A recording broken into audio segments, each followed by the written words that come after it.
Welcome to Jahanara's Bengali blog. কেমন আছেন সবাই? আশা করছি সবাই খুব ভালো আছেন। আমার শরীরটাও আগের থেকে একটু ভালো আছে, তবে পুরোপুরি সুস্থ এখনও হইনি। তো যাই হোক, আজকের ব্লগটা রাত 9টা থেকে শুরু করছি। আজকের যাব এক জায়গায়, কোথায় যাচ্ছি সেটা আপনাদের সঙ্গে করে নিয়ে যাব, জানতে পারবেন। আর এই যে জিসাদ না, ও বাইক চালাতে পারে, কিন্তু আমরা ওকে চালাতে দিই না। মানে অনেক আগে ওকে শিখিয়ে দিতে বলেছিলাম ওর বাবাকে, তো ওর বাবা ওকে শিখিয়ে দিয়েছিল, তো ও ভালো পারে চালাতে, কিন্তু কখনো আমরা ওকে একা ছাড়িনি। কেননা একা ছাড়লে ও কোথায় রাস্তাঘাটে যা ভিড়, কোথায় কি করবে তার ঠিক নেই। তবে ওর বাবা বলে ও নাকি ভালোই চালায়। যখন বাবার সঙ্গে যায় কোথাও, তখন আর কি ওর বাবা পেছনে বসে, ওকে সামনে বসে চালাতে দেয়। তো ওই জন্য ভালো প্র্যাকটিস করেছে, কিন্তু কখনো না ওকে একা ছাড়িনি, ভয় করে। তো এখন এই ওর বাবা ওকে বললো যে বাইকটা বার করো, তো ওই বাইকটা আর কি বাইরে বার করছে। তো আমরা 4 জন মিলেই যাচ্ছি। আজকে যাচ্ছি আমার বড় ননদের বাড়ি রাতের খাবারের নেমন্তন্ন আর কি। তো যাওয়ার কথা ছিল আরও তাড়াতাড়ি, হাজব্যান্ড সেই অনুযায়ী আর কি ডিউটি থেকে ফিরে এসছে, কিন্তু ওর না ডিউটি থেকে ফিরে প্রচণ্ড শরীর খারাপ করছিল, শ্বাসকষ্ট হচ্ছিল, যার কারণে একটু শুয়ে রেস্ট করছিল। তো আমি ভাবছিলাম যাব না। তো ওকেও বলছিলাম থাকে যায় না, আমি বুবুকে বলে দিই যে যাব না। তো বললো না থাক, আমি একটু রেস্ট করি। তারপর বুবু ফোন করেছিল, তো বললাম যে এরকম শরীর খারাপ। তো বললো ঠিক আছে, দেরি হোক, অসুবিধা নেই। তো আমাদের এদিকে সত্যি কথা বলতে এই 8টা 9টা এরকম এইগুলো কোনো ব্যাপার নয়, রাত মানে রাস্তা ভর্তি লোকজন থাকে। তো 9টার দিকে বেরিয়ে পড়লাম, আর 4 জন মিলেই যাচ্ছি। তারপরে ভিতরের রাস্তা এখন, ওই জন্য 4 জন যাচ্ছি। বাইরে থেকে যখন মানে মেন রাস্তায় উঠবো, তখন আবার আমি আর কি অটোতে করে যাব। ওরা 2 জন যাবে বাইকে, আর আমি আর জায়ান যাব অটোতে। তো সেই জন্য আর কি মেন রাস্তা যাই, তারপরে আর কি অটোতে উঠবো।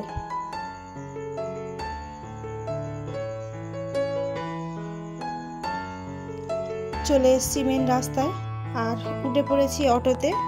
আর অটোটা না মানে আর কেউ ছিল না, শুধু আমি একাই ছিলাম, মানে আমি আর জায়ান। আর অটোওয়ালাকে জিজ্ঞেস করলাম যে উনি কামালগাছি যাবে কি না।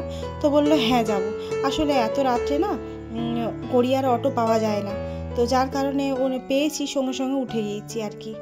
আর অটোতে উঠেই পড়লাম মহাবিপদে। আর অটোটাতে আমি একাই ছিলাম। তো মেন রাস্তা ধরে অটোটা যেতে যেতে হঠাৎ দেখলাম বাইপাসের দিকে মানে টার্ন করছে। তো আমি জিজ্ঞেস করলাম আপনি বাইপাসের দিকে যাচ্ছেন কেন, মেন রাস্তায় যাবেন না?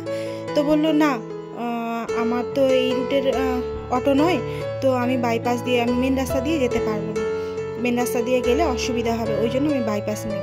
তো সত্যি কথা বলতে কি, যেহেতু আমি একা ছিলাম, আমার একটু ভয়ই করছিল। সঙ্গে সঙ্গে আমি হাজব্যান্ডকে ফোন করলাম, তবে ওকে বুঝতে দিইনি যে আমি ভয় পেয়েছি, মানে অটোওয়ালাকে বুঝতে দিইনি যে আমি ভয় পেয়েছি। তো হাজব্যান্ডকে ফোন করে বললাম যে তুমি মেন রাস্তা দিয়ে যাও, আর এই অটোওয়ালা বাইপাস নিয়েছে, ওনার অসুবিধা আছে, বাইপাস নিয়েছে, তো আমি বাইপাস দিয়ে যাচ্ছি। তো হাজব্যান্ড সঙ্গে সঙ্গে বুঝে গিয়েছিল। যাওয়ার পরে সঙ্গে সঙ্গে ও বললো যে তুমি তাহলে লোকেশানটা পাঠিয়ে দাও, আমি তোমার পেছনেই যাচ্ছি। তো আমি তাড়াতাড়ি করে লোকেশানটা পাঠিয়ে দিলে হাজব্যান্ড আর ছেলে আমার পেছনেই আসছিল।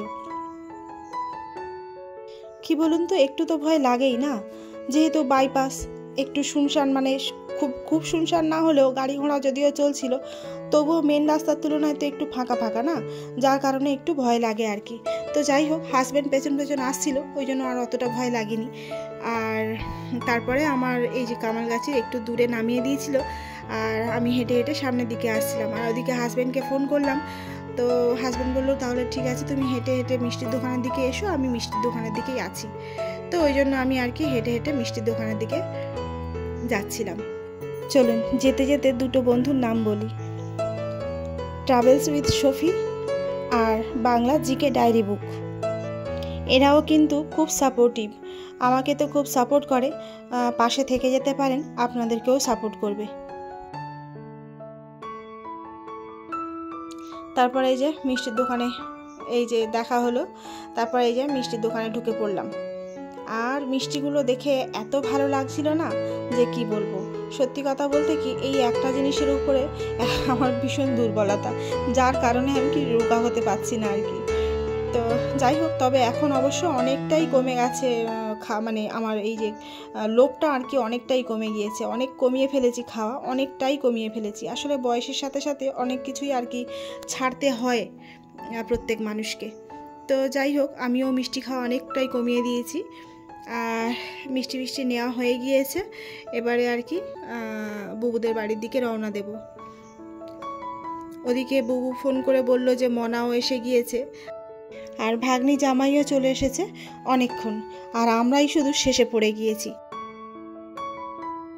এই যে এসে গিয়েছি, গিয়ে দেখছি যে মনা বাপ্পা বলতে আমার নন্দাই, ছোট নন্দাই, ওকে আমি নাম ধরেই ডাকি যেহেতু ছোট বয়সে।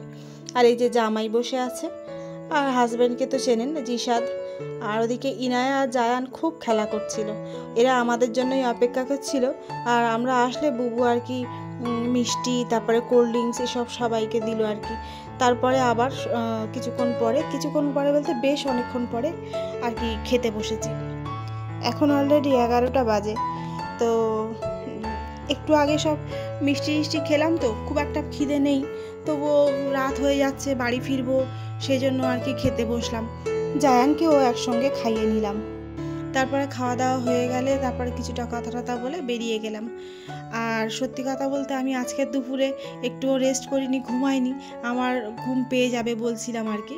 আর দেখুন এদিকে মনারাও বাড়ি যাচ্ছে আমাদের সঙ্গে, একসঙ্গে বেরিয়েছি আর কি, একই রাস্তায় যাব। তো যাই হোক, যেটা বলছিলাম, ঘুমিয়ে মানে খুব ঘুম পায় জানেন তো, রাত্রের দিকে যদি কোথাও মানে দুপুরে যদি না ঘুম হয় বা অনেক রাত্রে করে ফিরলে ঘুম পায়। তো জামাই মজা করে বলছিল মামিমা একটা পান কিনে নিয়ে আর খেতে যাবে, তাহলে দেখবেন আর কি ঘুম পাবে না। তা ওর কথাটা একটু ওই আর কি করে বললেও কথাটা মাথায় লেগেছিল। তো ওরা ওদিকে বেরিয়ে গেছে, আর আমরা এদিকে পান কিনতে এসেছি। তো পানের দোকানে বলি যে একটু মিষ্টি পান নেব। তো মিষ্টি পান নিতে এসে এতটাই দেরি করছিল লোকটা যে কি বলবো। আর খুব সুন্দর করে অবশ্য সাজিয়ে গুছিয়ে দিয়েছিল, ভালো লাগছিল দেখে, কিন্তু খুব দেরি করেছিল। আর দেরি করছিল দেখে ওরা আমাদের কাছে ফোন করে বলল তাহলে তোমরা এসো, আমরা বাড়ি চলে যাই। আর অলরেডি ওদের জন্য পান নেওয়া হয়ে গেছিলো, তো পানটা আর দেওয়া হয়নি। তবে পানটা এত মানে বাজে রকমের মিষ্টি ছিল যে আমরা খেতে পারিনি, ফেলে দিয়েছি। আমিও ফেলে দিয়েছি, জিসাদও নিয়েছিল, ও ফেলে দিয়েছে, আর হাজব্যান্ডও ফেলে দিয়েছিল, মানে তিনজন কেউই খেতে পায়নি। হাজব্যান্ড তাই বলছিল যে 20 টাকা করে পুরো লস হয়ে গেল, আসলে একদম খেতে পারিনি, তো যার কারণেই বলছিল। তবে হ্যাঁ, আমার ঘুম পায়নি, কিন্তু অন্যান্য দিন যেমন ঘুম পায় পেছন থেকে মানে পড়ে যাওয়ার একটা ভয় থাকে, আমার সেদিনকে আর কি ঘুম পায়নি। তো যাই হোক, অনেকটা রাত হয়ে গেছে, এখন 12:30 মতো বাজে, আর এদিকে বাড়ি ফিরছি। তো 12:30 বাজলে কি হবে, রাস্তাঘাটে এখনও লোকজন আছে, এখনও গাড়ি ঘোড়া অনেক চলছে। তো যাই হোক, কথা বলতে বলতে বাড়ির প্রায় কাছাকাছি চলে এসেছি।